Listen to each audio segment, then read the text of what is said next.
Lincoln, it is good to see you, buddy. It's been a while.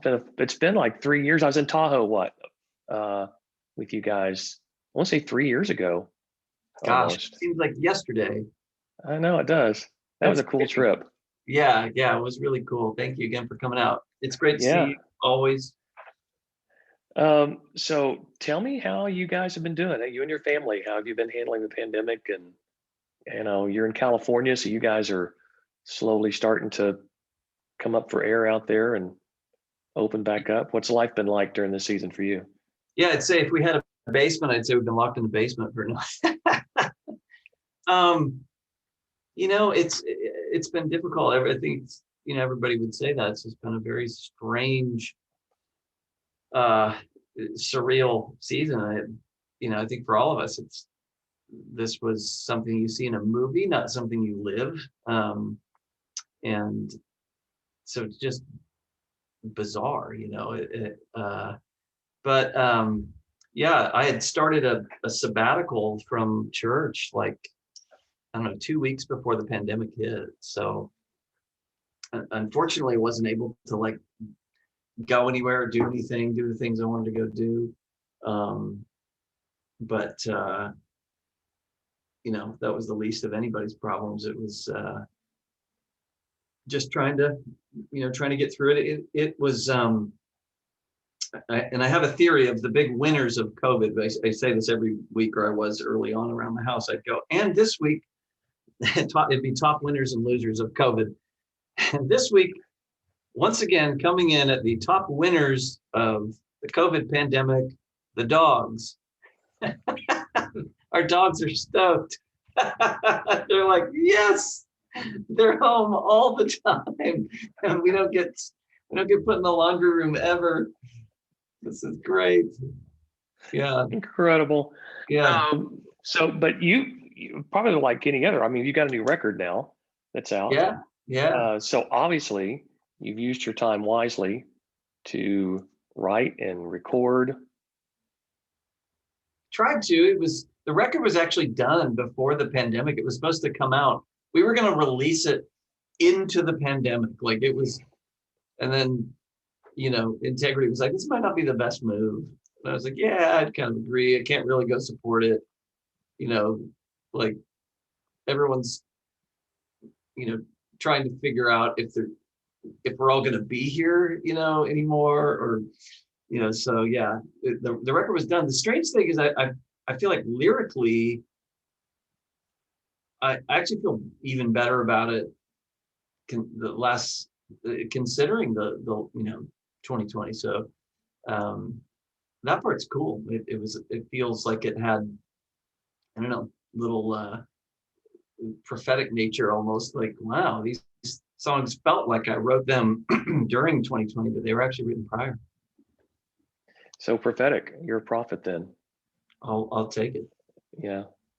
It's it's crazy. It seems like every artist I've talked to that released music or was writing music into the pandemic or for the pandemic, getting into the pandemic, it was like God was setting you up as a voice of peace and, hey, we're going to get through this, but here's what God's going to teach us.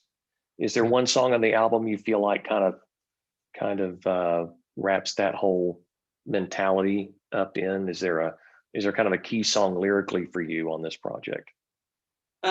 There's a couple of different ones. It's interesting. I think when I look at lyrical content, and I don't know that I could say this before, but it's like the whole record is sort of a collective statement on that front, because it involves very, very vertical, just very worshipful components, obviously. And there's a song, but then there's a song like If Not for Christ, which is like a hymn-esque type song that is different for me. And the lyrics of that song, sorry, I gotta keep clearing my voice here, little frog, allergies. But the lyrics for that song, the verse lyrics, were journal entries that were never going to be seen by anybody. Those were just real private thoughts of mine. And I think I was telling Mitch Wong, the guy I wrote the song with, who's a dear friend, we were just talking, because it was a challenging season prior to COVID for me. And I was just talking him through some of those, and he said, we should write that. And so we wrote If Not for Christ. And he was like, don't change a single word. Like, these are verbatim journal entries. And there's sort of this juxtaposition from these questions and just kind of, meditating to this very declarative chorus, and it ends up with the question, where would I be if not for Christ? It's like kind of this gratitude statement. So that one is a really near and dear to me. And there's another one called Let Me Love You. It's kind of a deep cut. It's a very bluesy type thing. And I hadn't written a song before that was from the perspective of God to me or God to us. And Seth Mosley and I wrote that. And again, I just think there's, people just have a really interesting perspective of themselves, me included. As I go, the struggle sometimes is to see me how God sees me and not how I see me. And so the song is God saying, let me love you. Like, I see you, I get it. I get all your issues, and nothing's ever been hidden from me. I just let your guard down and let me in, let me love you. And I think, again, that's critical for times, for any time, but especially right now. So you're about to turn 50. Congratulations. Yeah, thank you. You're about to walk into the promised land. Yeah. How does that feel? How does that make you feel nearing this point in your life? Are you dreading turning 50, or you're like, yeah, I made it this far. Let's see what's on the other side. I don't know. I it's a number. I don't feel like that at all. Like I don't remember that lyric in Hot for Teacher from Van Halen. I don't feel tardy. Like I don't feel almost 50. Other than I have an elbow injury right now, and my doctor was like, so what did you do? And I'm like, used it. I don't know. Like that's a new one. I didn't hit it on anything. I believe I utilized it. So maybe this is a new thing. That's what I felt. That's what I felt after turning 50, was like, why does that hurt now? Yeah. I've heard that there's a correlation there. Like the check engine light comes on more often, but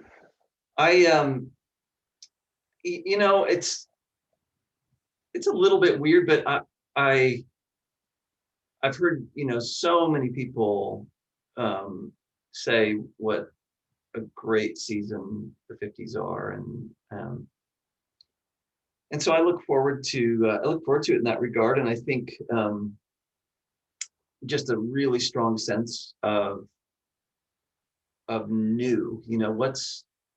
What's new, and I think a lot of people spend their 30s and certainly their 40s adding things to their plate. It's like you want to do everything, and you want to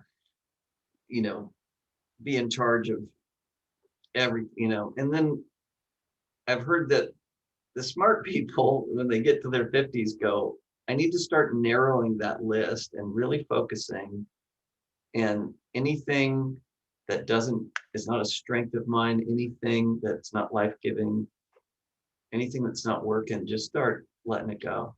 And so that's where I'm at, is like, I think like you said, and if you can do this, but if I don't love it, I'm going to say no. And I love that. I'm going to steal that for I don't have any tats, but if I did, I think I might say that. I might put that on me.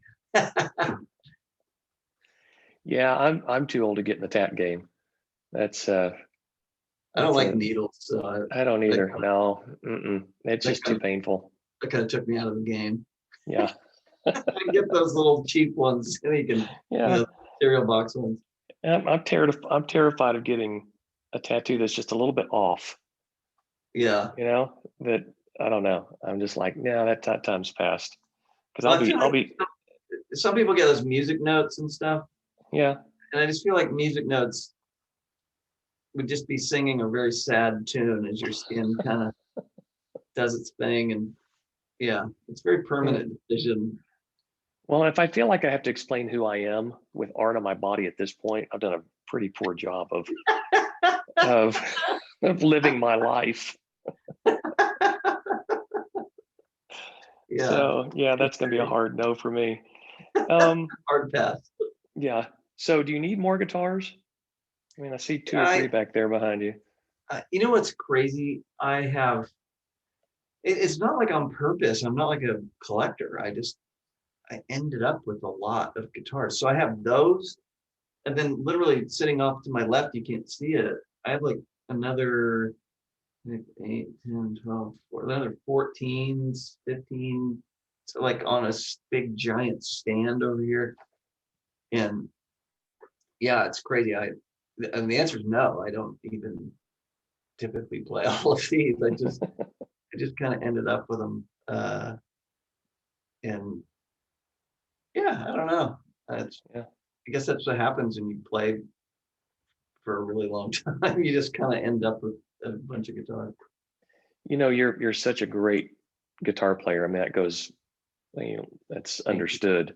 Um, and most worship music, if we're honest, doesn't have a ton of great musicianship Yeah, tied to it, just because of the nature of a lot of younger people, worship bands that don't yeah, have seasoned artists that are playing for them. You've managed to be a big part of the modern worship scene, and yet keep your guitar playing integrity mm. shining pretty brightly on your albums. Is that just part of who you are? Do you feel like that is your unique way of worshiping, is not just singing and writing, but also playing your guitar at a high level? Yeah. I think I've said for years, if I can't sing it or say it, I play it. It's a it's a real expression for me. I also feel like um, that excellence is a thing that gets lost sometimes. And um, this is just me personally. Um, I, this might be like just a value of mine. I don't have any like super strong theology on this. Although there is some theological foundation for this, certainly. Um, but I feel like if your goal is to, be a part of worship in some way as a band member, if it's drums or bass or keys or whatever, and your goal is just to be able to get good enough to play that, I just don't know. I don't know that for me, that feels like I want to design a car that literally tops out at 70 because that's the speed limit. And it, there's no margin, there's no headroom. And for me, what can happen when I am in some of those worship experiences is it feels sometimes like, I don't know, I think you can feel when musicians are playing at their very edge and they're focused so much on what they're doing that they're not released into the worship experience to sort of, because I feel like each person on stage leads in their own way. And so I like having headroom. I like going, I could punch it right now and get out of a bad situation in traffic. I could, but I don't drive around town that fast all the time. But you have it there for moments. And so and to create the contrast and dynamics and you could do a flurry here or, whatever. It's like vocally, you such a great singer, but you're not always like singing your highest note and doing your riffs. It's letting those things be there to add to the whole experience. So my hope for most musos is that they would be standing on a very wide base of skill and drawing from it as needed to go, oh yeah, I can do way more than I'm doing right now, but I'm doing what's right for the moment. Not, yeah, typically an average worship set on Sunday morning takes me to the very edge of what I can do. It's like work to get beyond that, just have some headroom. My favorite character in the Bible is Kenaniah, and we only hear about him in First Chronicles chapter 15, when David's bringing the ark into Jerusalem, and they go get Kenaniah to lead the worship for that, one of the great moments, one of the great celebrations in the Old Testament. And all they say about Kenaniah is that he was the most skilled singer in all of Israel. Mm. And I'm like, that's cool. Who do you bring to the entrance of the presence of God into your city?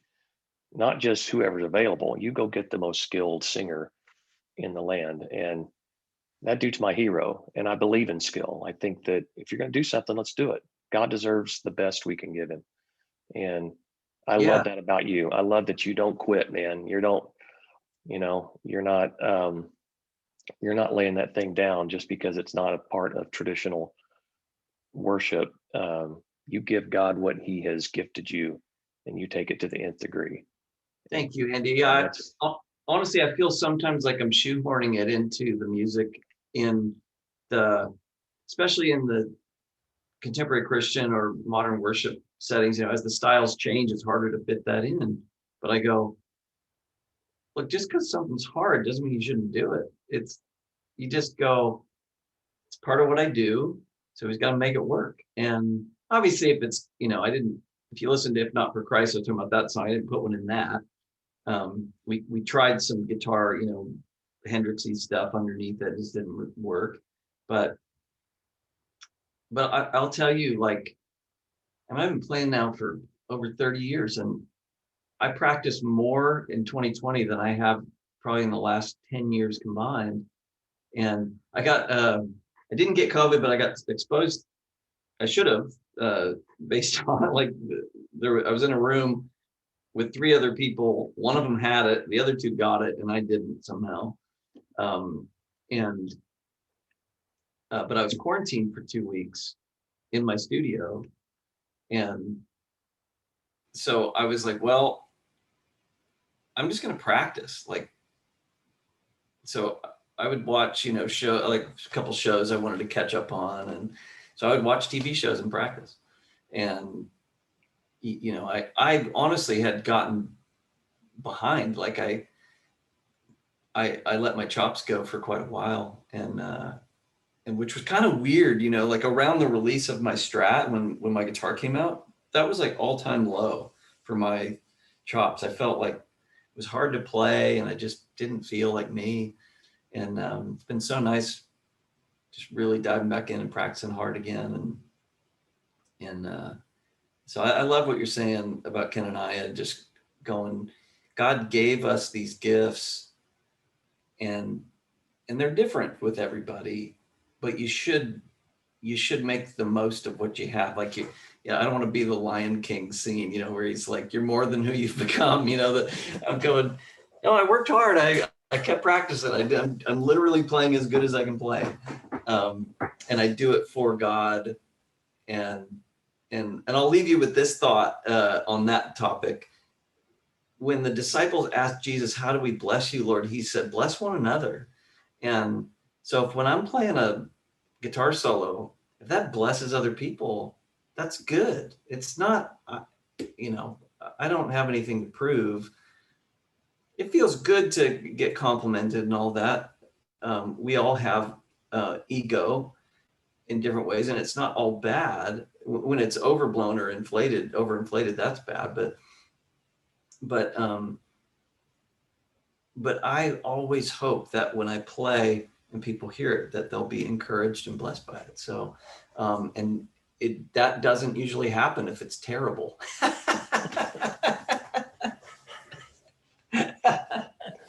True story. True story. Oh man, brother, I love you, and it's been good to catch up with you. I'm gonna let you go. I know you got a lot to do today, so man, just keep doing what you're doing. The best is ahead of you. I believe that. Thank you, Andy. I so appreciate it. And we'll have you back on the show whenever you got new music, or whenever you want to come back on. That would be You let me so know. fun. Yeah, I've been working on this instrumental album for way too long, but it's gotten paused multiple times for multiple reasons. But I'm in the last phases of that, and it's really coming along cool. So yeah, maybe we can jump back on and we'll talk about that when that's done. And speaking of going for it, that's a no excuses, no rules record, which has really been a blast to work on. So, but Andy, thank you for. Yeah, the new record's called Perfect Love. I encourage everybody to go out and listen to it anywhere you can get music, and it's awesome. Andy, you are a gem of a human. I love you to pieces. You're the real deal, and I love what you're doing. And thanks for the encouragement today. And look forward to seeing you before too long here. Yeah, buddy. Good. All right, man. Cool. Love you, and thanks right. to everybody for listening. Love you too, buddy. Talk soon. Bye. All right, bye.